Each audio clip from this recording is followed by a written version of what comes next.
Welcome to episode 59 of Kontrarian Korner. I'm Ben Kellerin. Today we have a very special return guest on to talk with us about some of our favorite commodity sectors, different opportunities of investment in some of these different places. And I think we'll be on the same page for a lot of these different topics, but also complaining about some of the things going on in the market as well. But Trader Ferg, thanks for coming back.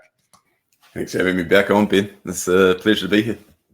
Yeah, so I think we're kind of in the same big picture view looking at markets as far as like commodity cycle. It's coming. It is not materialized over the last 12 months, that's for sure. But I think there are signs that we're potentially getting ready for the second leg in oil. And I think we can talk about that first. But broadly, I kind of look at it and it's like, okay, everyone thinks we're going back to normal of the last like 15 years. You're going to have rates coming down, inflation coming down. And I just really don't see how that happens, but I think it'd be interesting to talk about oil first, because I know that's one where I was looking at, I was like, okay, oil at 60 is the wrong price. And there's been obviously some geopolitical reasons it's been up recently, but I think that'd be a good place to start to get your big picture view on the oil market. Yeah, so oil's probably the heaviest weight in my portfolio, and the thing I have the most conviction on longer term, but taking the most pain on short term. And it's one of those things that just, it's been frustrating. But if you took away some of the equity prices and you're looking at what's actually happening in the companies, I think it's just get more and more bullish, more and more conviction with it, and more and more frustrated the last 6 months. But yeah, the big picture is I think there's just a lot of like poor information at the moment. Like if you're following some of the guys that are really dialed in, like you've done some great interviews with the boys at HFI Research, wherever it's Anas, they're all pointing to just a lot of the headlines we're seeing, like on the likes of OPEC, that are just plain wrong. Like a lot of what we've seen was just them essentially, the announcements are just justifying a few oil barrels that are already in the market. They're not actually putting more production out there.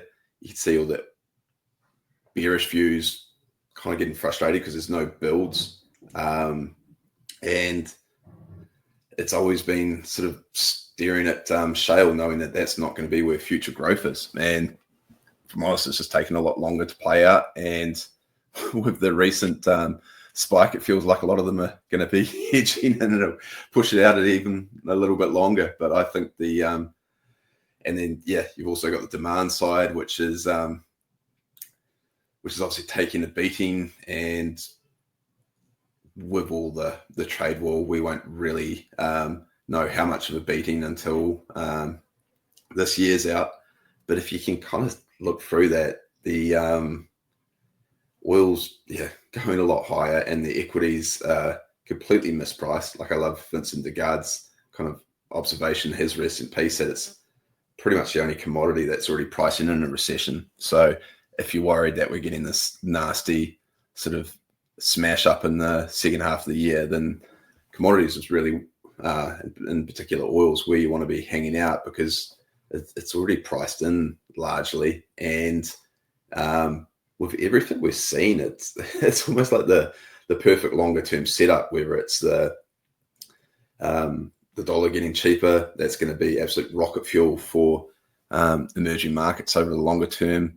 You've got obviously when oil prices are cheap, that will spur demand in the developing market, which is largely where all the demand's coming from moving forward, on the back of sort of demographics, urbanization, and we've just got all this kind of uncertainty in the short term.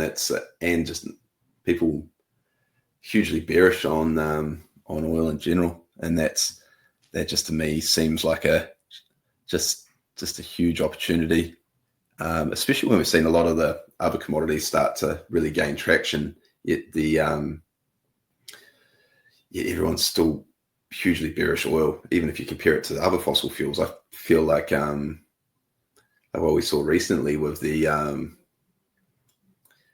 offshore services ETF actually just shut down, and that was kind of amazing because and a coal ETF launched at the same time. And if you'd asked me at the time, I would have said coal was a more hated commodity, and coal wouldn't achieve the ATM, the like assets under management, to keep it afloat, and that more likely offshore oil would have been the more successful ETF. And yet here we are. It's closed down just over a year of operation, which is just crazy. It couldn't even closed at 4 million AUM, which is just says how bad the sentiment is in that sector currently. And I just think it's a massive opportunity. Yeah, I think it is interesting because you look at the way some of those names are priced, and obviously, like, I kind of have started to focus on one name in particular, but that one's not a secret. Great work, by the way. Yeah. Dude, so much brain damage, but I think in the next couple months that'll play out. But one of the things that I kind of started to realize about the offshore names is they basically sort of trade like levered oil bets, and you need to have oil either up or elevated and day rates going up or increasing, and then the stocks will be flying. But if you don't really have that happening, then the reaction from like pod shops and like short-term traders is basically going to be to short them into the ground.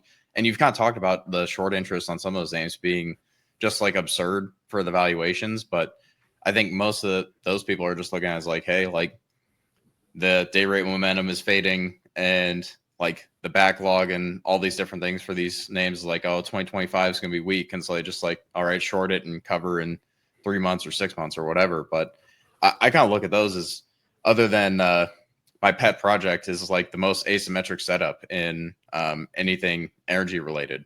So the other thing that I think is kind of interesting when you look at other ideas from onshore services to Canadian oil sands, I don't know if you started to poke around in some of those areas, but I know a couple of sharp people like were basically out there buying in the April bloodbath some of the onshore services names, and I kind of have thrown those in the too hard pile, at least for me personally. But I look at them as like they're cheap, and if you expect this thing to go in the next year, 2 years, 3 years, whatever it is, like those might have a similar amount of torque if you assume they're not going to get squeezed by the producers. Yeah. Oh, yeah. There's a bit to unpack there. You kind of hit the nail on the head. Was this short-termism? Was the shorts like that's a lot of that is pod shops that are just looking for what's the earnings per share revision going to be for the next quarter, and they do this across a broad basket, and so they make great returns. They don't care what the longer term outlook. They don't care how much money the company could make the next year, but they're just looking at that quarter, and it's kind of crazy how large they've got. Like Valaris, I haven't looked at it the last few weeks, but it got to like 20% short interest. No, I don't know what Sable's at, but last time I looked, it was like 14-15%, which is it's nuts. How I just view it as picking up pennies in front of a steamroller over any, and we're seeing it. Another topic we touch on later was uranium, and they're all trapped now. They're all well under their cost basis, and the stuff's going up like 15-20% in a session, and they're all it's just going to be fuel to the fire eventually. But I think it's probably what you see when everyone is so negative on a sector and they're willing to take that much risk. It says a lot about how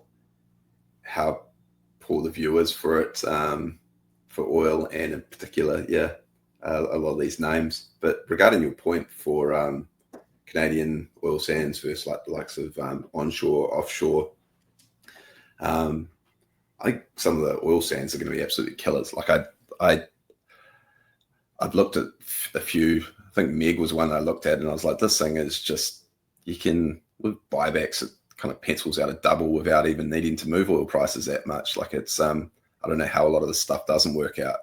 The way I came at it was I found it a lot easier to understand offshore rigs. And I think just how scarce they are with, so some of these things have gone through 2 bankruptcies now. They've written off all their, the debt. They've really leaned themselves out. It's looking like it'll eventually turn into a, what do you call it, like a triopoly. And there's just going to be no ability to bring more supply on. Whereas I can see there being like a lot of, I can see obviously the Canadian players having a ton of talk, and it would probably be smarter just to have had a bit of both. But yeah, every time I go around all the sectors, I just think the offshore names, how they have talked to a commodity, I'm highly bullish on, combined with this crazy supply demand setup where I've kind of called it being at the back of the shipbuilding queue, like just the ability to bring any supply on and that time frame where day rates would need to be. It just creates such a lag that it's just gonna, you could see just a few years of them just making crazy cash flow and buying back stock without doing what all these cyclical companies invariably do, which will be overorder and destroy their own sort of economics eventually. But it's one of those scenarios where I think it could go on a lot longer than people expect. And on top of this, when I got into this trade, I didn't expect to see so many of the newer rigs scrapped. Like I didn't expect to see a Gen 7 scrapped like Noble like that. I found that crazy. I was guilty of buying some of the poorer quality submersibles, thinking that there was going to be they were going to be the out of the money call options, and it turned out that this whole thing dragged on a lot more, and the overall fleet has got even smaller and got high graded, if you will. And so I think hasn't it been like 5 or 6 drill ships that have been scrapped just in the last like 6 months? Yep. Yeah, and I didn't see that originally. I thought those, I thought all the Gen 7s and I thought most of Gen 6s were going to hang in there and would have made it through to the bull market, and which is wrong. Yeah, like Noble. Yeah, obviously scrapped a Gen 6 and Gen 7. Yeah, which is honestly nuts. Yeah, I think it is interesting because you look at like the long-term runway of like that sector, and like specifically, right, you talked about what it takes to build and how long it takes, and right, to even have that start happening, you need day rates that are way higher in the first place. And that's kind of the double runway of, okay, for people that are patient enough, a lot of these things are going to go like I was talking to this, I think it was like 3 months ago, with another guy. And I was like, if someone could raise like a special purpose vehicle and just have like a 10-year lockup on these things, where it's like you put a third in like Noble, Valaris, and Transocean, and just lock it up and say, no more trades. Like, that's it. We're done. Yeah. It's like, come back in 10 years and you'll get your money out or whatever. And because I look at something like that, it's like the like time arbitrage where people really, it's not like not every stock you hold is going to be for years and years and years, but most people don't even bother to think out like 5 or 10 years out of like, okay, what could happen if this goes right? It's like, oh, how do I make, like, this chart looks good, how do I make 15 or 20% on trade? So I guess before we move on, go ahead. So I was going to say that's the perfect way to think about this, because this is kind of like the I don't know if you've ever seen one of those charts. It's like if you like trade every year and then you have to like have your taxes, and like versus just letting something compound without having to touch it. Like if you can get something that's got like a big runway and be able to just print cash year after year and keep that moat. Like I had this piece that I wrote that was like moats and cannibals, and it was pretty much centered on the offshore drillers and a few coal names. And it was like, essentially, well, what happens if these guys have moats, which is obviously having gone bankrupt, not having all the cost competitors, no matter where day rates go, you're going to have this 5-year window before they can bring new drill ships to market. And what happens if that period, that moat allows them to do, call it 5 years of buying back stock, just absolutely printing crazy money. And yeah, what will they be viewed at as? Like, what multiples will the market give them? Will they get their own sort of like Mag 7 type, like one can dream at the moment? And we've kind of seen like a small version of it, which was some of the met coal producers in the US, when they obviously prices ran and they really just went after their floats with buybacks. And yeah, the likes of AMR off the bottom was like 100 bagger, which is just absurd. But when like cheap money isn't available for these to finance these things anymore, like originally with drill ships, it was like 10% down, and now talking more around the 30 to 40% down, which again, that's gonna have to have a higher day rate to make that work. And I see when the day rate's at that point, it's probably going to be going to have inflation roaring. So just like money's going to be worth less.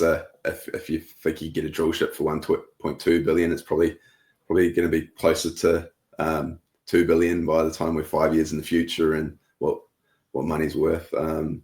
So yeah, I just love it from that angle, and that's why I just keep coming back to it. Even now, I'm kind of hoping for another dose of volatility, so can have some what I call kind of like fishing with there's like December 2026 or maybe in 2027. Yeah, 2027 options on a few of these that you can just put silly bids in and then hope someone panics and fills you. Yeah, I think it is interesting because you see like the long-term asymmetry, and it's so disconnected from the short-term narrative. Everyone's thinking recession. Like you said, oil is kind of one of the only assets out there pricing a recession in right now. But before we move on to some of the other topics, I think it would be interesting to look at a little bit of the geopolitical circus going on right now, just because I think it's hard to talk about the energy sector in general without at least mentioning what's going on in Israel and Iran right now. You obviously have the punters talking about the Strait of Hormuz, and there was one account that is like the notorious Contra that I follow. When I think he said on Friday afternoon that he was buying oil calls. So I'm like, oh, I guess we're going to be fine on Monday. And sure enough, we're down like 3%. But it is interesting to see some of the geopolitical stuff where like shorts are maybe caught off sides and whatnot. But is there something in particular you're paying attention to as far as like, okay, this could be a real disruption other than the obvious as far as like Strait of Hormuz and stuff like that?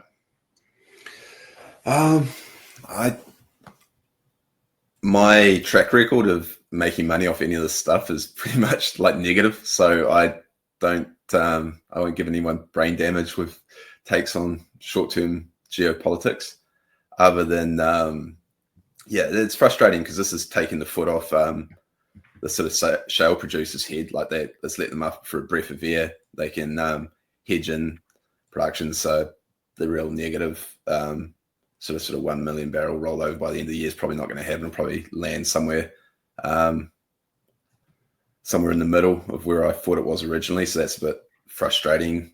Yeah, I've read a lot of takes on where this goes with Israel and Iran, whether they really want to knock this regime out. They have to cut off its revenue source. Main revenue source is oil. Are we going to see it escalate in that way? I've got no idea. I got no way to even play that other than if it gets really crazy. That would be fantastic, because I'd probably take off some of my WTI calls, which have been burning a hole in my pocket. So yeah, I'll be happy to have that outcome. But yeah, past that, I don't really have anything insightful to say about it. Really, I just think you're better off focusing on the long term with this stuff. You always look through short-term dislocations. If anything, try and find something that you'd love to own and use the volatility to help fill you on it if you can. Making money on short-term geopolitics is a fool's errand. Yeah, I'm kind of in the same boat. I think, I guess one of the questions that I want to ask on top of that, you kind of mentioned a little bit, is what's going on in the Permian. And I kind of look at it as, I don't know if it's geological or if like we get to 70, 80, 90 and you'll see the Permian ramp back up again. I don't know if you have a strong view on that, but I kind of look at it as like, okay, if demand continues to kind of be relatively stable to going up a little bit, like I don't think you're going to see the Permian growing massively. And obviously with being a high cost producer, it's kind of in a situation where like 60 doesn't work, 70 like they can scrape by, 80 to 90 it's like okay, like they'll probably do fine. But I don't know if you have any thoughts on like whether it's geological, if they can produce more higher prices, if the Permian is peaked. Like I'm not really, I kind of leave that in the too hard camp where it's like, okay, if we get to 80 or 90 or whatever, like all this stuff's going to work fine anyway. So what are your thoughts on the Permian? Yeah, so I think this is the most important like question to get right, is like if can this ramp again, and to what extent can it ramp? And I'm definitely in the camp that there's like a negative asymmetry with this, in that when we're talking about getting down to 55, 50, you're gonna lose like a million and a half barrels below that.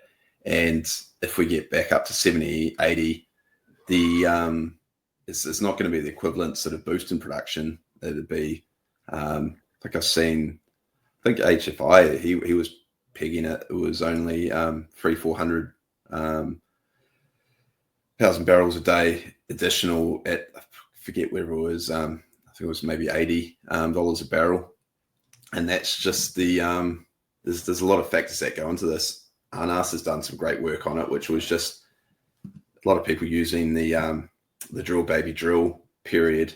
It was just a completely different period, because you had all these small companies that were just they had cheap money. They were just going at it to ramp production as quickly as possible to get acquired. It's got this great chart that's just showing that they have all largely been acquired. They all rolled into larger companies, and then the larger companies have all been rolled into the majors now. And now the majors are just managing their asset, and they've got no incentive to ramp up in that way again. And so that period is over. Cheap money is over. Like it's not the same. We don't have obviously zero interest rates again, near zero at that point. And I think there's this Gorian and Rosenzweig had this brilliant sort of example of comparing it to what happened in the late 70s, early 80s. And it was just the fact that as the drill count rolls over, of course, efficiency gains go up, because you're taking off the most efficient rigs all the way down. And so you kind of can show amazing efficiency. But what happens when oil prices rise and you start bringing these rigs back on, and you bring them on tier two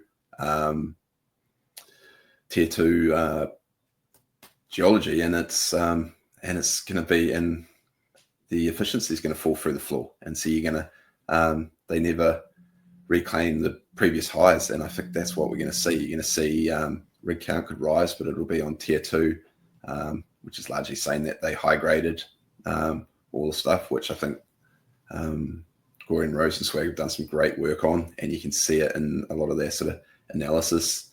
HFI is kind of showing it with the sort of rollover, and it's just the sort of the decline rates just get really hard to hold this up. Like you just have more and more. It's like the old story, sort of running on the treadmill. You got to run faster and faster to sort of stay on it.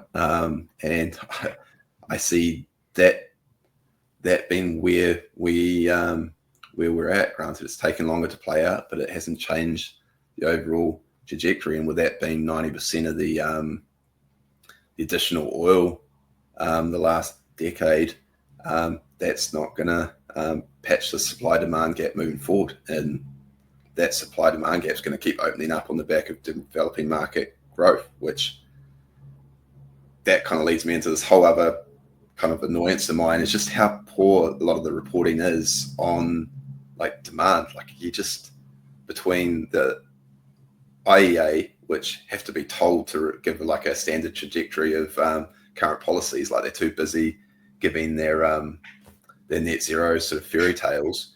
They constantly underestimate developing market growth like every year. Like it's almost a joke if you see the forecast year after year. They miss it by about 1 million barrels, and then they do the same next year, and it's just constant.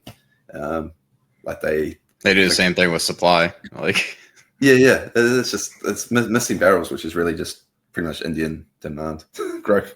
Yeah, it's ridiculous. But then the guys that were kind of the more adults in the room, the EIA, they've been largely defunded. I think there's talks of up to 40% of their staff being cut, and they're not going to let out their energy outlook this year. And then Bloomberg and Reuters and Wall Street Journal, if you even want to look at that, all their energy reporting is really poor. So it's just European rags. It's so funny when like OPEC will have some like headline. It's like that it'll be Associated Press or something. I'm like, oh well, I guess the next one to bomb oil prices will be Reuters or Bloomberg or Financial Times. And it's like the same. They'll write the same headline like 3 times in a week, and it's like the algos will trade on it. It's all this other stuff, but that's another rabbit hole for sure. So Arnis is I'd subscribe to his. He's got 2 services. He's got one that's quite expensive. It's like $3-4 grand a year, but he's got another one which is great, which is just him reading energy articles and then him giving his take under them. And like half of it every week is just like fake news, like bullshit, like just like this is nonsense. Yeah, this is just absolute nonsense. Like these guys have got an absolute vendetta against OPEC. Like they've done nothing but report this incorrectly for the last year or two. Yeah, so it's been refreshing having him just like stating how it actually is, and then you obviously get the as time moves forward, you realize no, he was spot on, and they were just pushing an agenda. Yeah, I think that'd be a good place to move to precious metals, and this is one where I've kind of looked at it as like some of the stocks go in the too hard pile, just because mining is like a really like most of the commodity businesses are not great anyway, but mining companies are particularly, especially gold miners, particularly bad in my opinion. But it is interesting because gold tends to lead like these moves in broader commodities by 12 to 18 months, and you're starting to see other commodities perk up. And I do want to talk specifically about the platinum group metals, because you focused in on platinum and talked about rhodium, which I think you're probably the only person I've seen talking about rhodium over the last like 12 months anywhere. So I'd be curious to hear your thoughts on the PGMs and what you see there, and maybe we can also throw a little bit of gold and silver in while we're at it. Yeah, so I just love that whole story. That was the PGM story was one that when I kind of latched onto that, it was just I always come at stuff from that. It was a sort of you start with supply constraints, and it was pretty obvious there that a lot of it's super focused in South Africa, especially if you go with platinum and rhodium. That there's real problems in South Africa, where if you look at a lot of these mine lives, they're some of the main players like Impala and Sibanye, their mine life's literally done by sort of mid 2030s, and in one particular area, the Bushveld, is where all like the high grade mines are for PGMs. This is where a lot of the platinum and the vast majority of the rhodium comes from. And so when you're looking at sort of the global PGM complex, you see like Russia pop up with Nornickel, you see Zimbabwe is a bit in US and Canada, but a lot of that's quite palladium rich, and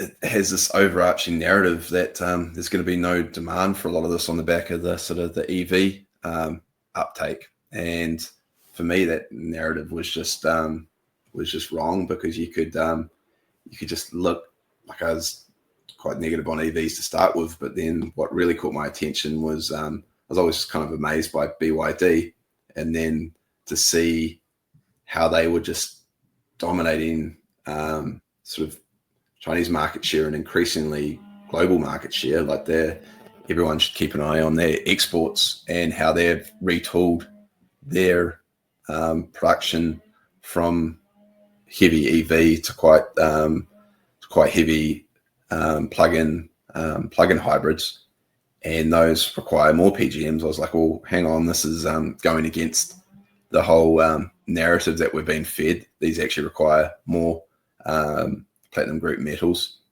That's when I wrote that first piece, and it was like new energy vehicles, and I was just like drawing the analogy that you've always got to be careful when there's a kind of a pivot in a narrative. And one was kind of going from like run the world on 100% renewables to like just pivot to like net zero or zero carbon or something, so that you can include nuclear. And I kind of saw, it's going to be the pivot from kind of battery electric vehicles to like new energy vehicles, so you can include all the hybrids, so that as the proportion of full battery electric keeps dropping off as the subsidies die and they just can't hold up on their own economics largely, and a lack of demand in the developing world, because a lot of the developing world, you don't have the energy infrastructure to charge an EV. Like, you've just got a 12 volt socket. So it takes, I've got a friend that's he loves EVs, and he gave up on his electric scooter because it took like 12 hours to charge, and then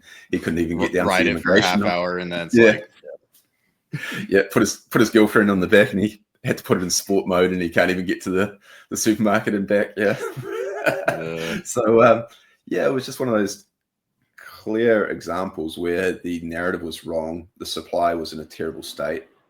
No one seemed to be doing the work on it, apart from this one guy I found, Dr. David Davis, who's spent his life kind of analyzing it.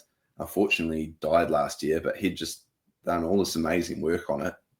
And it just was pretty clear that the supply side is in deep trouble, and demand's going to hold up. And above ground inventories have also been drawing down and increasingly being cornered by China, who don't export them. They only export them in sort of finished products. So what everyone was looking at for above ground inventories was largely liquid. So it's similar to the uranium story, when people sort of point to the Chinese sort of uranium stockpile as if they're going to dump it on the market, like when they're building out this massive fleet. Like, why would they do that? Well, and so I love the setup. I think it's along with oil, I think it's one of the few, platinum in particular is one of the few that is priced in for a recession. Everyone should read the latest World Platinum Organization's latest piece, because when you go through their sort of model, you've got primary mine supply down 6%. You've got the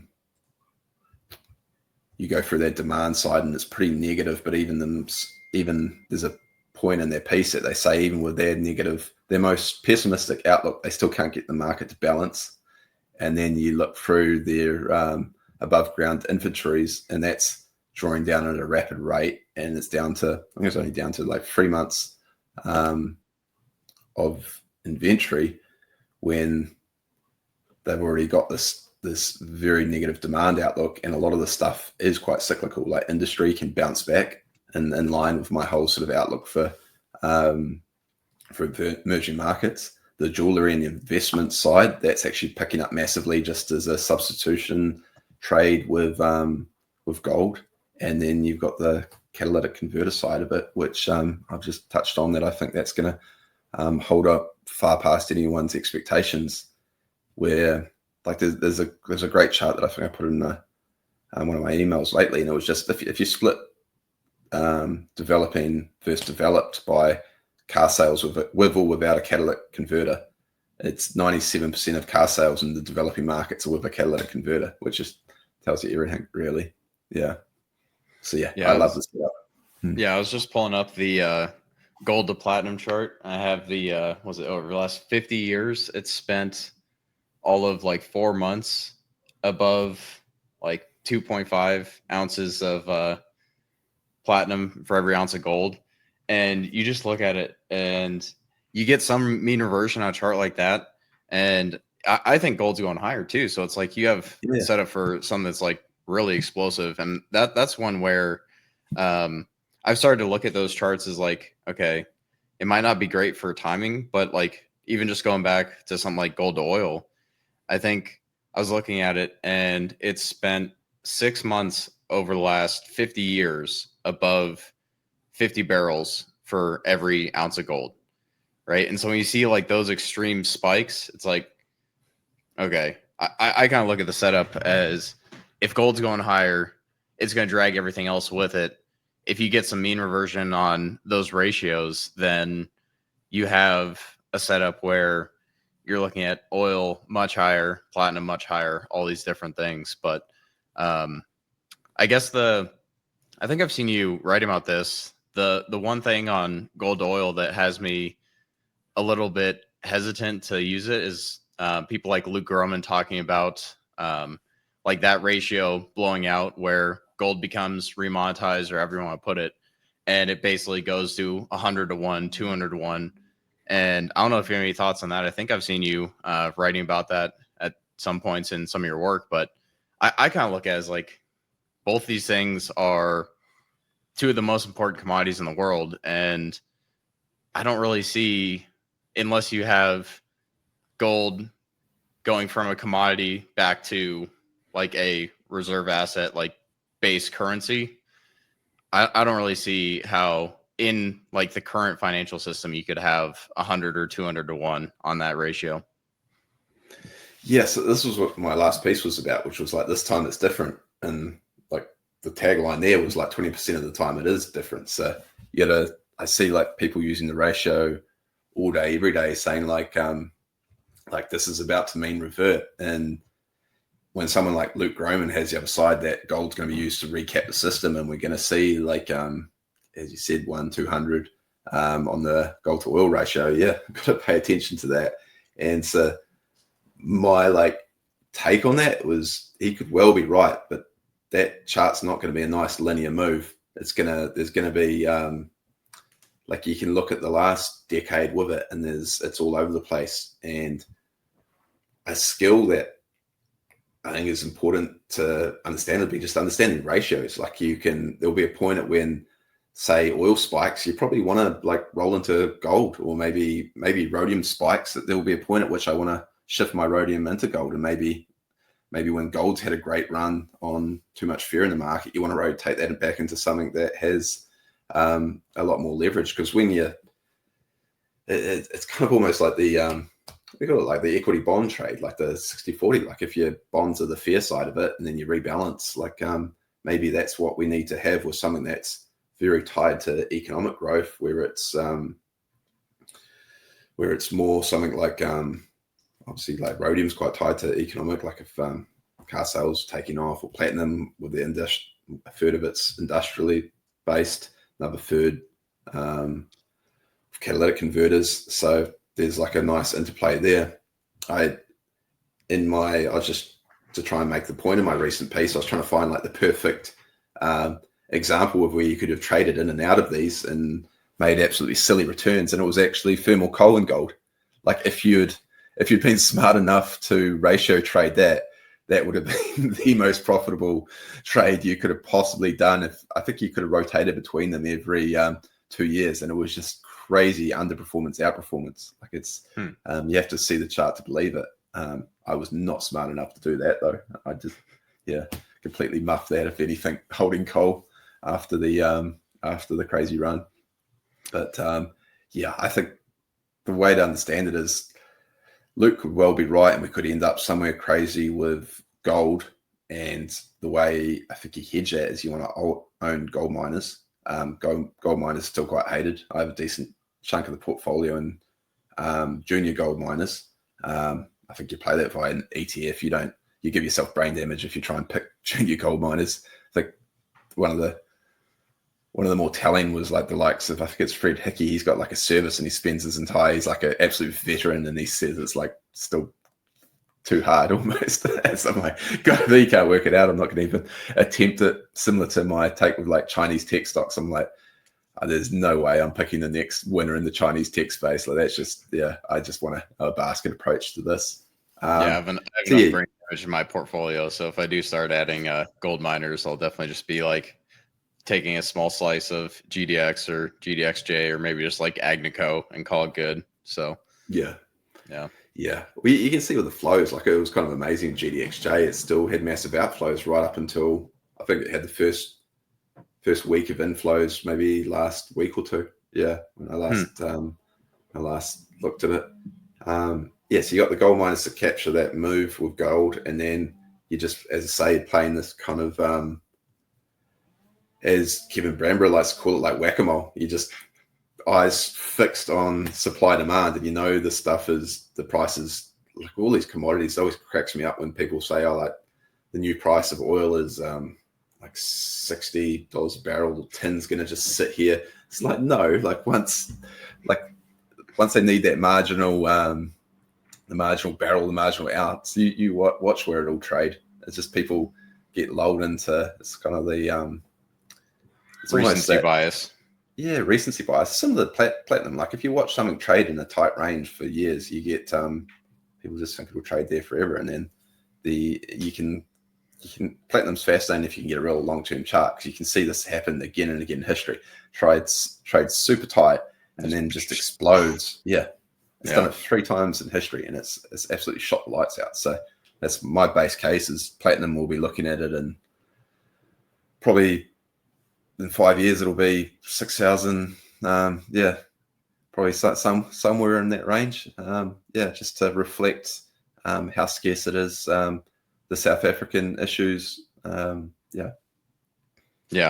think it is one of the most asymmetric setups for any just pure commodity. And the other thing you mentioned there, as far as the like marginal cost and that stuff, like there was some news headline where I think the subtitle was "Oil prices may never rally again," and like I think below that they were saying that the bank's forecast from now until 2034 on oil is like $60 going down to 58. I'm like, oh man, these people are they're on their higher on their own supply, I guess. But to move to coal, and one of the things there that I've been looking at and hoping to get back into is some of the met coal names, where I look at them and they're still very cheap and still pretty attractive. And you've kind of mentioned in the past that natural gas and thermal coal had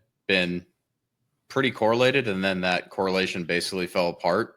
And so I wanted to pick your brain on coal sector, whether you think thermal or met is more attractive here, if you see any opportunities, or if you're kind of waiting for a little bit longer of a flush that Matt Warder and others have kind of talked about, where the rest of this year might be pretty weak for the coal sector. Yes, coal's been tough because it's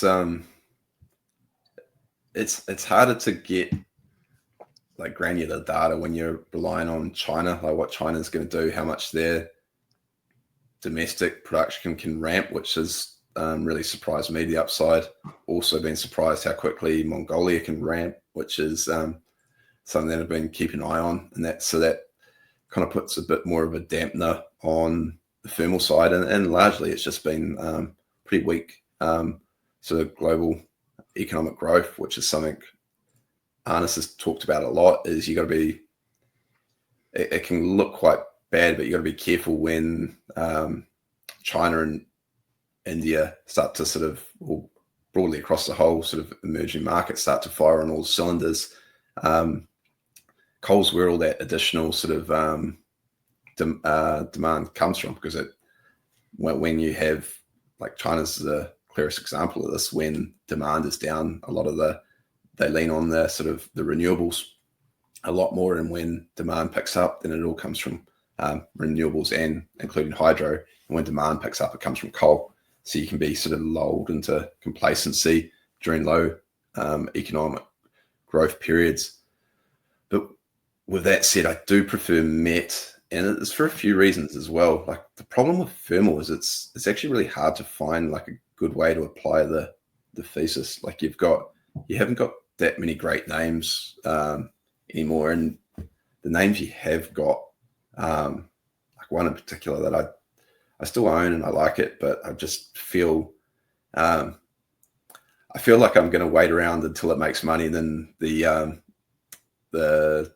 New South Wales, this is talking Yarn Coal, they're probably going to take money off me with another sort of a royalty regime, with Australia pushing forward with their kind of net zero aspirations. Energy costs are going to rise, citizens are going to scream at them, and they're going to look for any source of revenue, similar to what happened with the in Queensland with their sort of super royalty on all the Queensland coal companies. And for anyone that isn't aware, that actually just got handed out to citizens as sort of I think it was $1,000 each to help with their energy bill. So it's kind of, there is one side of it of liking the actual trade, and another side of it is actually finding a clean way to express it. And that's where I think met is a lot more attractive, in particular US producers, as you're not handing over a lot of the upside to sort of a progressive royalty regime, which is kind of frustrating. But well, that's the whole thing in a cyclical commodity. If like you don't get the upcycle, then what's the point? Well, that's it. But then at the same time, it's kind of frustrating because you understand that they're damaging the supply side, and so all things equal, that should lead to a better outcome long term. So yeah, I'm just kind of a frustrated coal bull overall, but I still like the sector, and I think it'll do great things. I just struggle with how to play it well. Apart from I think the US names are quite attractive. I was interested to see was it Manish Prabha? He's Prabhai, I don't know how to pronounce his name, but he's got his whole fund. He's just got it in Warrior, AMR, Valaris, and Noble. That's it. I was just like, that's kind of, you're just going to go concentrated. And what you were mentioning before, if you could like lock up your portfolio for 10 years, I think that would be pretty interesting. Yeah. I think what you're saying about the US names, like I'm partial to those, but like there aren't like many, there isn't like a pure thermal name here in the US as far as coal. And obviously you have some names that are in the doghouse with investors for good reason. But there's been mergers and other stuff. And I kind of look at it as like the two to own, at least in the US, in my opinion, are Warrior and AMR. And AMR, if you get like a 2022 where coal prices are flying, it's like, you're going to want that AMR. But I kind of look at it as like, okay, if I can get a shot at Warrior here in the next 6 months, with like we are kind of near the trough for coal prices, I think that's a pretty interesting setup. So I guess as we're recording now, uranium and some of the other equities in that space are having a pretty good day. And that's one of the most news-driven, headline-driven commodity sectors that I think I've seen. And like it basically applies to any commodity really, but uranium's really been all over the place, like wide, massive sentiment swings over the last 6 months to a year. And like the fundamental story doesn't change, but like the whole price drives sentiment and all that is pretty interesting to watch with uranium, especially on Twitter. So what are you seeing in uranium? Where do you think the long-term story takes us? Is there something you're looking at right now, or just kind of holding on for the ride?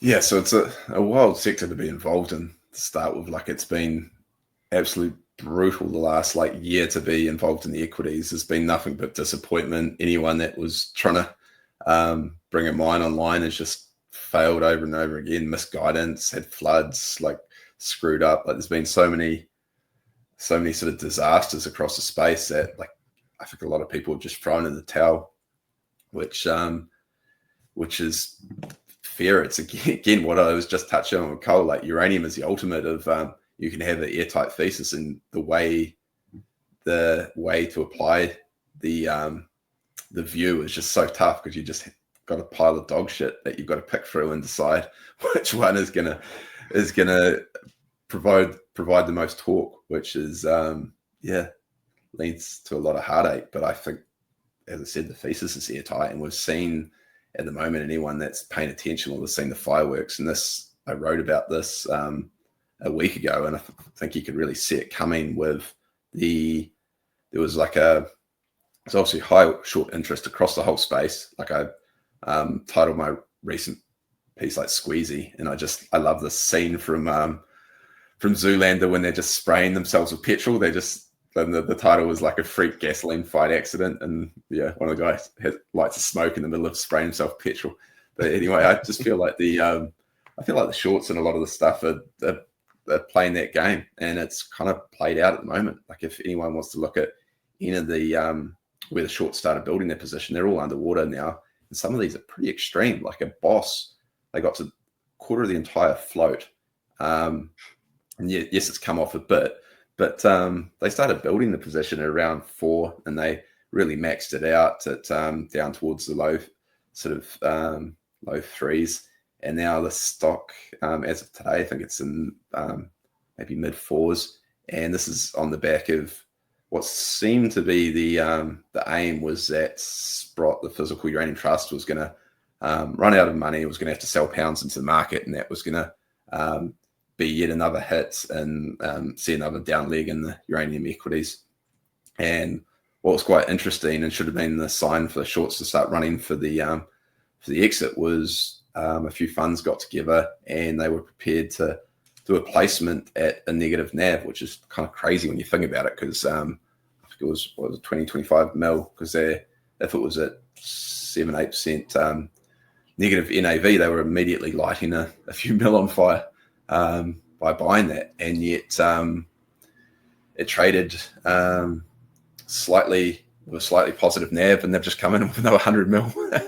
And so as we're looking, I haven't seen the US open, but across the AEX, most names are up 10-15%, and the short interest is still there. So they're going to start covering, and it's probably going to kick off a real reflexive cycle. And it's part of being involved in the bipolar uranium industry, which is it's kind of crazy, because it's one of those scenarios where the demand's coming, but it just hasn't showed up. Whereas it's a hard game in a lot of other commodities, because you're constantly guessing like where's demand going to be, especially with the energy, oil, gas, coal.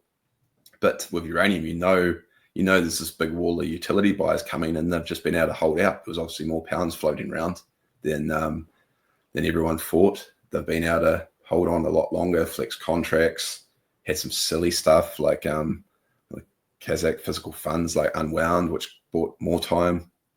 But it hasn't changed the outlook. They're going to have to start stepping in, and they've had the luxury of being able to sit back with low spot price, and the term sort of stuck around 80. But as that starts to ratchet up, they'll have to come into the market. And if history is anything to go by, they generally panic. They underbuy. They are below replacement rate, which we saw last year. They only was only just over sort of 50% replacement rate. And the year before it was about 70-80% of replacement rate. And this year it's tracking, I think last time I looked, it was only tracking sort of 30-40% of replacement rate. And so, when prices start to run, they don't just do replacement rate. They'll probably do 120, 130, 140% of replacement rate. And that's what this has always been about, because there just isn't enough primary supply out there. It's honestly the same game I see across so many commodities. Is there's not enough primary supply, inventories are being drawn down, and it's just, when does this matter? It's the same story of tin. It's been the same story of PGMs. It's you're just playing this game of knowing that it's going to matter and getting your ass handed to you. Well, it doesn't matter, and just watching the setup get better. It's yeah, I like it, and for now it feels like uranium's going to have its time in the sun, because as you say, it does. Problem with it is, unlike a lot of the other names where you've got decent cash flow, like if I get beaten up in coal, I don't really care in yarn coal, because I get to sit on my sort of trading at 2-3 times cash flow and collect my dividend, or even more insane is like a Fungella, where I get to figure 14% dividend, 6% buyback, and I'm 80% the market cap and cash. Like I can sit around in that thing for a while. But with uranium, most of these aren't making any money. A lot of them are just sitting on cash waiting to develop the mine, and the ones that are making cash aren't making very much and just get absolutely beaten up by retail flows in and out of them. Yeah, I think it is interesting to see, because you look at the setup for all these commodities, like you said, and it's a matter of when, not if. And people just assume that it's like cheap commodities forever. And I'm just like, all right, well, in the next couple of years, like, we'll wake up. And I think the thing that really kind of kicks it off broadly is when oil starts to go, because if you have gold and oil going, then the rest of the commodities are like, they'll like basically look around and realize like it's time is kind of the way I look at it. But are there other metals, like you mentioned tin there briefly? Are there other things you're looking at in the tin area, or copper, or places like that, where you find it attractive? Like I've looked at the copper side of things for, I don't know, like last couple of years. I still haven't found any equities that make sense. And I can't really get all that excited about the whole supply and demand side of it for copper. So I don't know if you have any thoughts on tin or copper, but those I think would be two interesting spots to hit on as well. Yes, I'm with you on copper. I understand the bull case. I think it does well. I think the demand side was a bit inflated. There was a point at which they thought they maybe still, I think it was S&P Global, they were sort of saying half of all copper demand by 2035 was going to be renewables, and I was like, I'd prefer for that not to be in the demand model, because that's going to mean there's going to be, and it's just when you pay attention to what the majors are doing, like all the majors are like dumping their coal, spinning out, like we've just had it with Anglo spinning out its PGMs, it spun out Fungella, which I just mentioned. It's like dumping everything so that it can focus on copper, it can focus on its transition metals. Like Paolo was on the podcast last week, and he says Anglo always sells the bottom, and he's talking about the platinum. No, it's anyone that wants to have a laugh should just like put the relative performance of everything they've spun out. I know with Fungella, I think it was within a year, Fungella was a 10-bagger and Anglo was down 7%. It was just talk about like timing. But I just wasn't comfortable with these all saying like the transition metals, the future. Obviously the poster child for that was lithium, which I've really never wanted to touch with a stick. But copper I think still works out. I just think it has to work out some of that that sort of demand side bullishness, and all things equal with the with more investment, I think these other more niche metals will vastly outperform it, which kind of brings me to tin. And I just think tin is going to do something crazy. I just think your edge with tin is to keep your eye on inventories. Inventories are slowly drawing down in China. Myanmar has continued to disappoint. There's been no ramp there, which was a major source of Chinese tin. And I really don't know where all the tin supply comes from. I just go around the world and I can't find it. And the only space that could potentially have some good upside is in the DRC. And we obviously saw Alphamin close down with Rebels trading, and I don't know how easily they're going to find it to access a whole lot of capital. I I think there's going to be fireworks in that space, and I continue to enjoy having a decent position there. And again, that's another one that you don't have many options to sort of apply the view, which annoys a lot of people. And you've really got two stocks to choose from. So it's kind of a crazy little market, but I like it.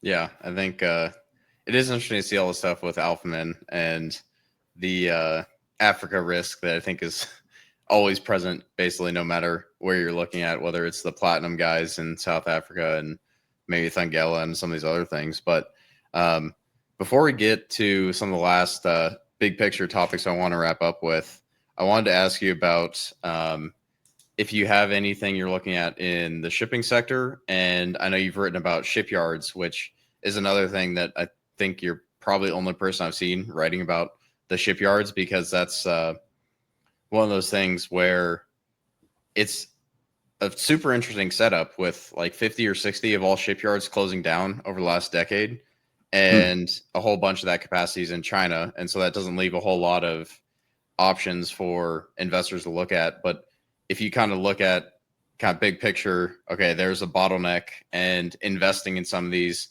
areas where there's bottlenecks can turn out to be pretty asymmetric if you do it well. So what are your thoughts on shipping and shipyards? So I've owned ships on and off, and I had a decent position in product tankers, which I loved off the back of the Russian invasion. I just thought that was going to benefit some of the product tankers, and that worked out reasonably well. The VLCCs I've owned on and off, and just got disappointed that the scrapping never really eventuated. In the end, I kind of threw most of them in to go into OSVs and drill ships, where I just saw a sort of a tighter overall supply demand. I honestly think they're all going to have their time in the sun. Like, I think probably what scares me the most is like missing like if like going with this idea of like rolling crack ups or playing whack-a-mole, if one of these things go before the others, and it's like you just have to watch as like, I don't know, like dry bulk or Capesize just go nuts and everything else isn't doing it, like that would kill me, because I kind of understand it enough. So I try and cover all bases by, I think Edward Finley, he lives and breathes it. He's got a Substack with misadventures in shipping, and I actually saw he just had a piece on VLCCs, which I haven't had a chance to read.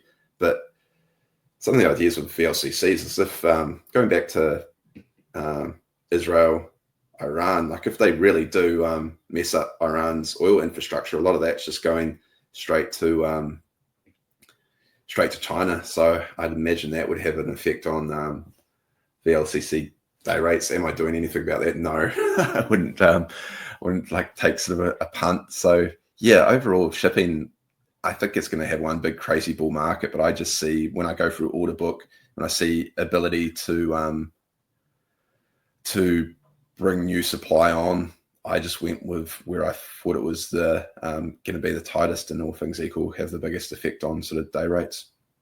So that's why I've largely been out of it recently. But yeah, I do think if someone's more income focused, I think it's really hard to beat DHT and Frontline. Like, just paying nice big dividends. You've got a really asset, like, it's both solid companies, quite conservative. You can write covered calls on them. Even Noble you can throw in there with that, with them paying a dividend. Like, that's just that's if someone's looking for that sort of structure in the portfolio, I think those are really interesting. Yeah, I think the one thing that I'll maybe add is, when I look at like order book and what's been built recently, I kind of look at the LNG type areas, like maybe one thing that's been overbuilt, and maybe containers to some extent. Yeah. But really everything else, like you said, is going to be like, the next 3 to 5 years are going to get really interesting at some point. And it might be one sector at a certain time and other sectors pop up. But I think you kind of look at it and it's a pretty interesting setup. As far as shipyards, I kind of have looked into some of the stuff you've written there a little bit, but what's the big picture view on why shipyards are a super interesting asset over the next, say, 3 to 5 years. Yeah, so shipyards are an odd one because I think from the outset, it's probably an industry you don't want to be involved in when China kind of dominates it. So you got to be really careful if you're going to compete in a sector where China just beats the socks off all the international sort of competitors. And so with shipyards, it was quite niche setups. One was like a little Malaysian company that went bankrupt twice and sort of picked it out, and like friends joked it sounded like a noodle company like Nam Chong, and that that was just an interesting little setup, and that's done good things. The bigger one, Seatrim, that's a beast, and that's based in Singapore. And what often happens with shipping cycles is you have like the utilization maxes out with the quality shipbuilders, which is often Japan and Korea first, and then it's kind of a cascading effect down to the last one to get the orders is Singapore, and in particular when they focus on more of the offshore stuff, which a lot of shipyards don't do anymore because they had such a terrible experience with it, and often were left holding rigs or had the rig companies go bankrupt on them and had to write it off. And the entire shipyard space is down, depending what size shipyard you use. It's the space as a whole is down like up to 60%. So there's been a real consolidation, and so it's really a play on if you can get these super cheap, like Seatrim. I think it was the second most shorted company on the Singapore exchange. It was hated. It was trading about half of what all its peers were, and it was honestly just a play on the backlog is going to get converted to cash. You can see this big backlog of a whole lot of equipment, and it's been playing out. The only tricky part there is they've got decent amount of sort of offshore wind, and like could that go belly up, and could they cancel those contracts? So yeah, it's sort of a niche section of the portfolio that found interesting. And yeah, just doing the maths on a lot of the stuff is if you just focus on backlog. I'm writing a piece in the moment on a call it like the most hated of all sectors again, which is I've had nothing but had my ass handed to me, so everyone should be beware where I talk about it. But seismic, like if there's offshore, then there's like offshore exploration, which is like the shittest of the shit. So it's the next step out. But when you see the backlogs building, you see they've got no debt anymore. Their cash flow is inflecting. I can't help myself, so I'll probably go in for another ass kicking. But yeah, I think if you take away the stock price of some of these things and you were just given the fundamentals, you'd be pretty impressed. Yeah, I just have to take away the name of it and not tell you what sector it's in. Yeah, it is interesting because you see like what we were talking about, short interest, and you have what I call the trading sardine in a casino, where for a lot of investors, like these things are just tickers on a screen and they move up and down, and like there is that disconnect from what the business actually does, what it's actually going to do over the next 3-5 years, whatever it is. And I think eventually markets go back to allocating capital based on like fundamentals, like debt or equity, like what makes sense, all this other stuff. But for now, it's kind of a short-term headline-driven beast. But the last topic I wanted to wrap up with is some of the big picture thoughts. I think you're probably in the same boat as me on, whether it's looking at debt or bonds or fiat currencies, like inflation cycles, some of these like big picture topics that I think a lot of people don't really think about too much, at least as far as most investors. But I kind of wanted to see what you thought is coming from like a different view as far as, okay, obviously we're pretty bulled up on commodities, but how does that feed into the dollar, into bonds, into rates? Because I keep seeing people predicting like rates are going to go back down again. They're never going to go back up again. It's like, okay, well, if you want yield curve control, fine. But that also, you're basically sacrificing the currency at that point. So I know it's kind of a big, long-winded question to wrap up with, but what's kind of the big picture view on your end as far as debt, bonds, the dollar, the end of U.S. exceptionalism, which has been a topic that I've been hearing nonstop for the last couple months. But what's your kind of big picture read there? Yeah, well, this is important because you can, like, I've always been more, not exactly bottoms up, but I like to just hang out in the sector and make sure supply demand works. But the sort of big picture view has always been there's really three choices you've got. You've got austerity, you can default, or you can print the difference. And I just like what Doge was, what the whole like taco thing was like every time we tried austerity, it just didn't work out. You can't do it. Like we've already, what he's going to try and raise from tariffs isn't going to even pay for the increase in the defense bill and entitlements. So it's just like, it's clear where this is going. It's going to print the difference, and bondholders are going to get killed in real terms. That's what the story's going nowhere else. It's just at what pace and when do people realize this? And that's been my big picture view. I think something I kind of have to hold myself from doing is kind of following the likes of Paulo into some sort of a short on the long end, something like I think that'll pay off. If I think it's probably the most asymmetric sort of downside is just sort of like a long-term put on TLT or something like that, because it's the other side of gold really. Like it's probably the most beautiful trade you can see is if you the long short gold TLT. That thing you've had to suffer no volatility. It looks like sort of like a Ponzi. It's just a nice smooth return profile. Bernie Madoff style. Yeah. Just like 6% a month. Yeah. Just like, yeah, why'd I suffer all this torment and offshore drillers and uranium when I could have just put my whole portfolio in that? And or as in my last piece, I had someone that messaged like, yeah, all this deep value stuff, why don't you just buy Bitcoin and go surfing? And I was like, fair call. But yeah, maybe it's just to entertain myself. But yeah, I think this is all going one way and one way only, and that's they're going to have to print the difference. And what it actually looks like, it'll be disguised. It won't be. It'll be given new names. It's all like fancied up. It's always interesting, like kind of reading Luke Roman's work. He's like, he just like dumbs it down again. Like this kind of getting moved from here to here. This is getting repurposed from here to here. It's essentially QE. Anyway, yeah, it's just well, he was explaining like the gold QE the other day, like just a they're just shuffling chairs on the Titanic. Yeah.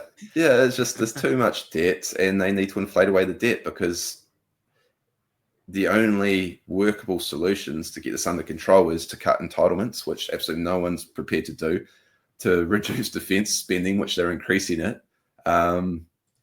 And when there's no appetite for that, and obviously the interest bill, and yeah, they're not touching anything which would actually move the needle. Like you saw it with Doge. What it started out at 2 trillion, went down to 1 trillion, went down to was 150 billion, and they've actually got receipts for like 24 billion or something. Yeah. Well, and then they started. They're like, oh, we took out such and such, and then you see that like military spending, it's like up like at least twice that or whatever. I think what you said there on the entitlements specifically too is like, if they're not going to go after like the big three of Social Security, Medicare, Medicaid, then they're just not serious. And so that like, if they make a change on that, then I'll like start to reconsider my view that all roads lead to inflation. But I think you're totally spot on there, where you kind of look at it and say, okay, they're going to inflate. And where does that lead? It's like, do you want to own like 30 years at 4%, hoping they go to 3.5 or 3? Like, good luck. Maybe the trade works over the next 6 months or 12 months, but I don't know. That's the pennies in front of a steamroller. Yeah, I just think the way that you frame this is just inflation's a tax, and it's a tax that no one votes for. And so you can't get, like, no one's going to agree to entitlement cuts. So you just got to tax them with inflation, and that's the way you frame it. And you get absolutely killed in bonds, and maybe you get killed in even passive. Like I kind of think maybe the S&P, like you just people get their nominal, but they get eaten alive on the real, and that's what people are going to realize looking back in a few years is I can't my nominal isn't what I used to think it was. Like everyone's got used to thinking in this nominal world, like we never you never ask if someone states something. Oh, are you talking nominal or real? Like I always get annoyed when I see a chart and like no, it's nominal. And they're saying like, I don't know, oil capex is not that bad. I'm like, yeah, but using nominal, like adjust that for. Did you see the Crude Chronicles chart? Yeah, I follow him closely. Yeah. Yeah. Let me see if I can pull it up here. I'll screen share it, but go on. Yeah. Yeah, his stuff's amazing. And it's just been always my simple point is that, 100, if you were talking, you needed to invest, I don't know, $100 in capex in 2020, you need to invest 125 now. It's that simple. And yet everyone's like, yeah, now 60 is the new level we're going to experience with oil moving forward. It's just, yeah.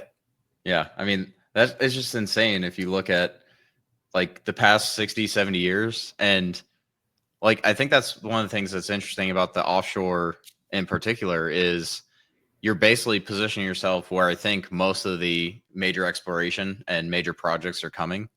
And I think it just is one of those things where if you're looking at stuff that is going to be inflation sensitive or protected from inflation, it's like energy, commodities, but really, I think energy specifically, I think is really interesting here because everyone hates it. Everyone seems like they're on one side of the boat.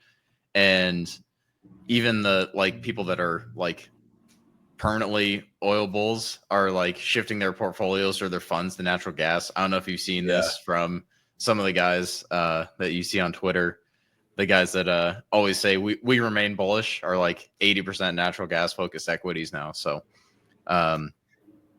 is there anything go ahead. I was just going to say a lot of that's like kind of career risk that can only take so much pain and they've got to shift to something that's working. Like that's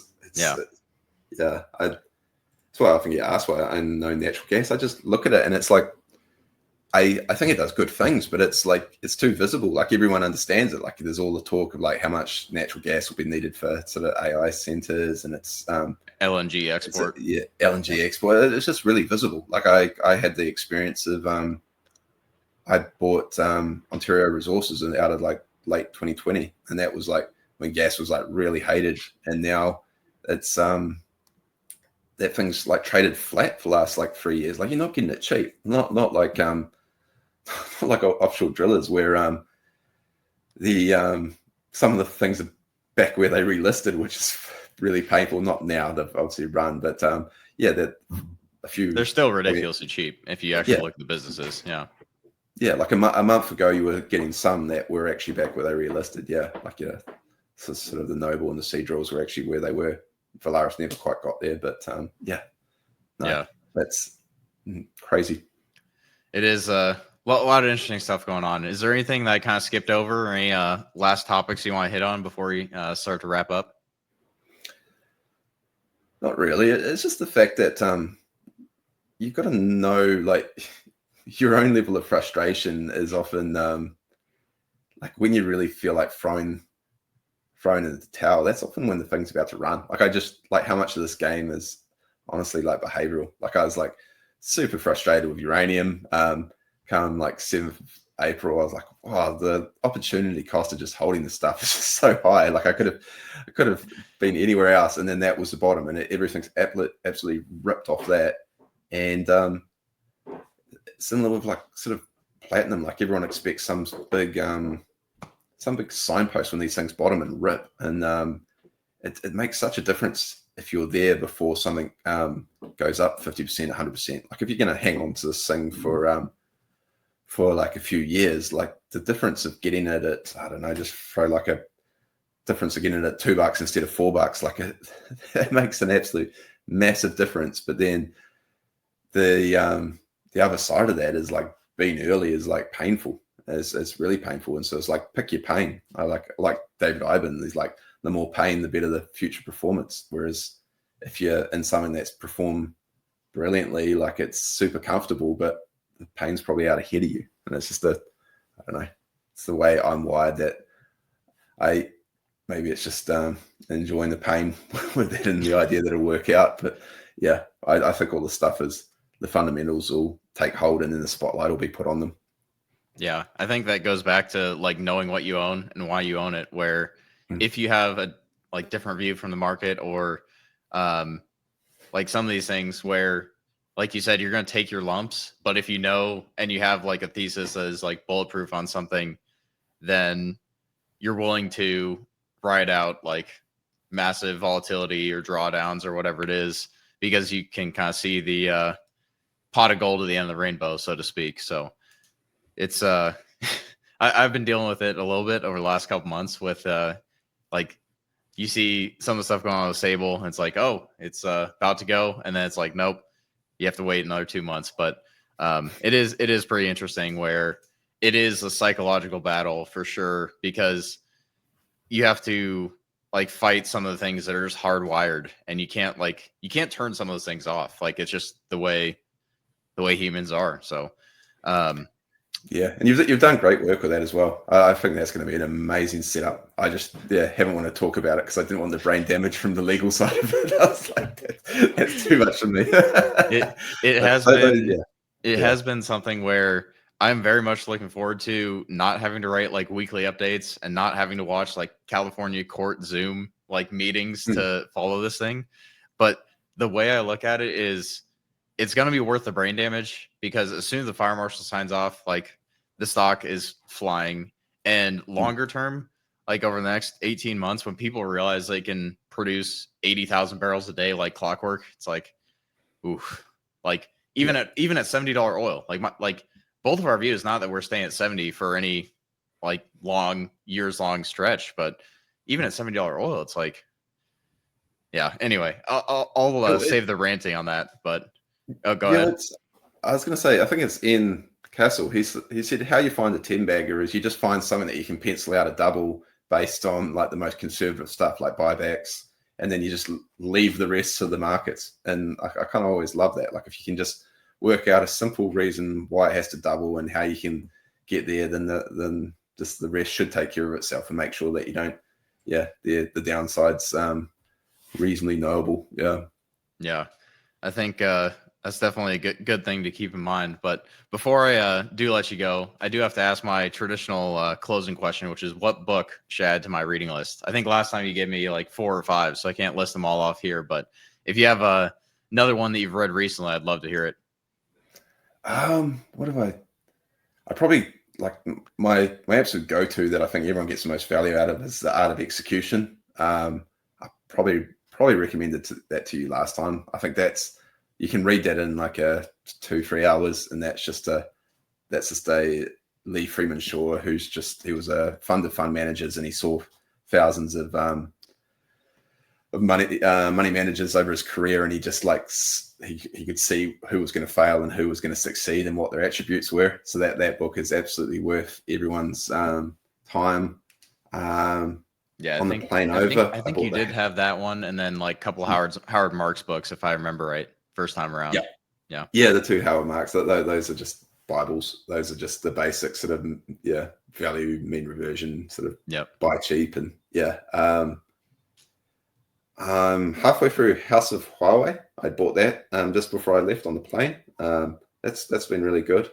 But reading Lynn Alden's Broken Money, that's been really interesting. That's just a long history of money, but I'm trying to think of a classic.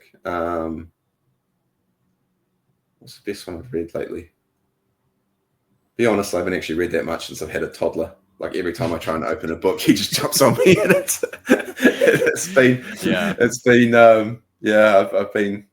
I've mainly reading other Substacks whenever I get a chance. Yeah, my reading's been quite poor.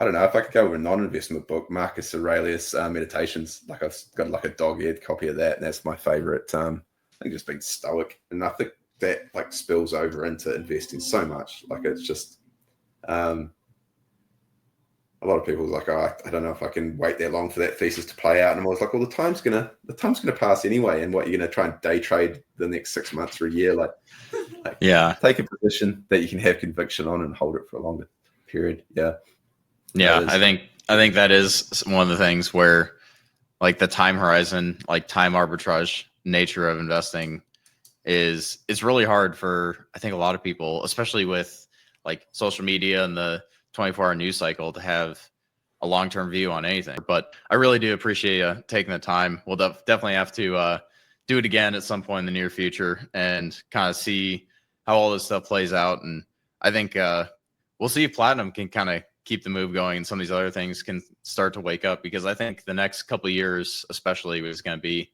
pretty interesting time to be looking at commodities. So I think with that, we'll be wrapping up. Thanks for stopping by, and we'll see you next time.